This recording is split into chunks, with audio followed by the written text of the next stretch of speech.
Dear students, आज का हमारा लेसन है संचार। संचार का मतलब है संपर्क में रहना।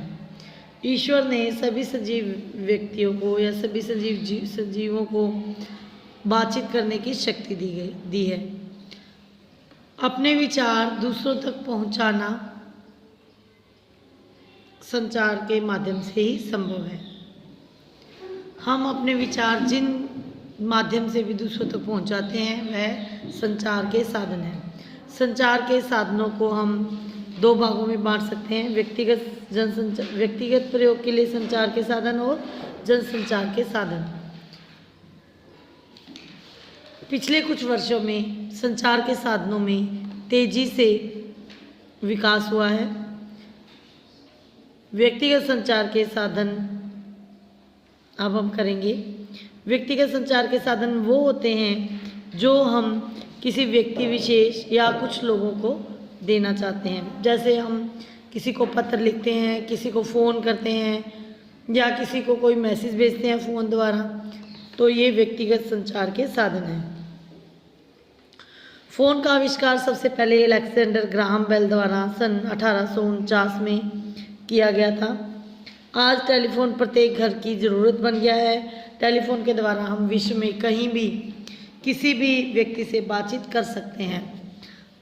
आज के समय में प्रत्येक गांव में भी फ़ोन के कनेक्शन हैं। उसके बाद आता है सेल्यूलर फ़ोन, जिसे हम मोबाइल फ़ोन भी कहते हैं।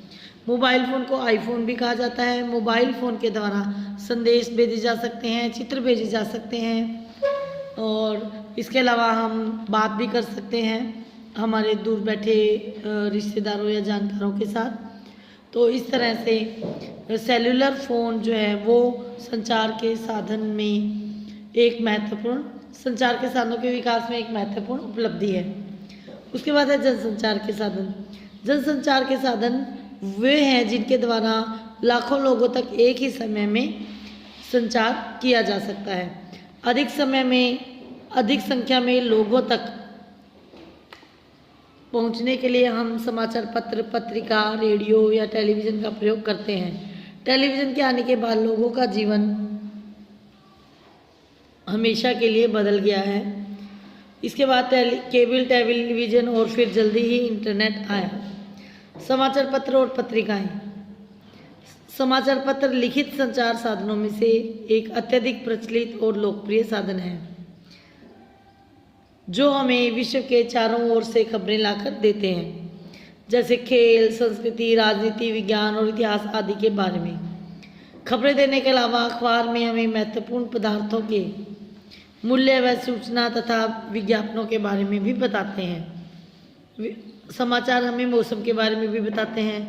पत्रिकाएं भी कुछ विशेष विषयों पर भी होती हैं, जैसे राजनीति, खेल या मनोरंजन के बारे में सूचना प्रदान करना। भारत में सन 1780 में बंगाल गजट कोलकाता से आरंभ होने वाला पहला बड़ा समाचार पत्र था। रेडियो का आविष्कार गैलीलियो मार्कोनी द्वारा सन 1874 में हुआ। इसका प्रयोग विश्व के किसी भी भाग में संदेश भेजने के लिए किया जाता है। रेडियो विश्व भर में खबरें, शिक्षा तथा मनोरंजन संबंधी कार्यक्रम प्रसारित करता है। टेलीफोन से पहले रेडियो ही मनोरंजन का एकमात्र स्रोत था। टेलीविज़न के आ जाने से रेडियो का महत्व बहुत कम हो गया है, परंतु रेडियो अशिक्षित लोगों को बहुत सी वस्तुएं सिखाने में सहायता करता है। उसके बाद है टेलीविज़न। टेलीविज़न जनसंचार का अत्यधिक लोकप्रिय साधन है। इसका आविष्कार जॉन लॉजी बेयर द्वारा 1926 में किया गया। हम रेडियो पर केवल सुन सकते हैं, परंतु टेलीविज़न पर हम सुनने के साथ साथ देख भी सकते हैं। हम थिएटर जाए बिना अपने घर पर आराम से टीवी देख सकते हैं। अब हम विभिन्न चैनलों को देख सकते हैं जिन पर विभिन्न कार्यक्रम दिखाए जाते हैं। महत्वपूर्ण घटनाओं, क्रिकेट मैच, राष्ट्रपति का भाषण आदि को उपग्रह की सहायता से टेलीविज़न पर सीधा प्रसारण भी दिखाया जाता है। सीधे प्रसारण को लाइव टेलीकास्ट कहा जाता है। सन 1982 में नई दिल्ली में आयोजित हुए एशियाई खेलों के दौरान दूरदर्शन भारत का राष्ट्रीय टेलीविजन नेटवर्क ने रंगीन प्रसारण को पेश किया। उसके बाद है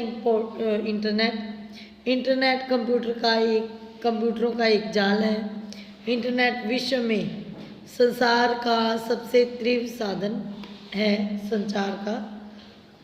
हम इंटरनेट से किसी भी विषय पर विस्तार से जानकारी ले सकते हैं। यह लोगों को विश्व के किसी भी भाग में तुरंत ईमेल भेजने में सहायता करता है। जो मैसेज जाते हैं या हम जो किसी को तस्वीरें भेजते हैं, कोई मेल करते हैं, ये सब इंटरनेट की वजह से ही संभव है। यह जल्दी ही जनसंचार का लोकप्रिय साधन बन गया है। इलेक्ट्रॉनिक मेल यानी ईमेल के द्वारा हम संदेश भेज सकते हैं। हम एक कंप्यूटर पर संदेश लिखते हैं और दूसरे कंप्यूटर पर भेज देते हैं। इंटरनेट पर बातें करना और कुछ ढूंढना बहुत से लोगों का मनपसंद समय बिताने का साधन बन गया है। हमें पत्र भेजने या प्राप्त करने के लिए ईमेल पते की आवश्यकता होती है। ईमेल का पता इस तरह से होता है, नेम लिखा जाता है सबसे पहले, उसके बाद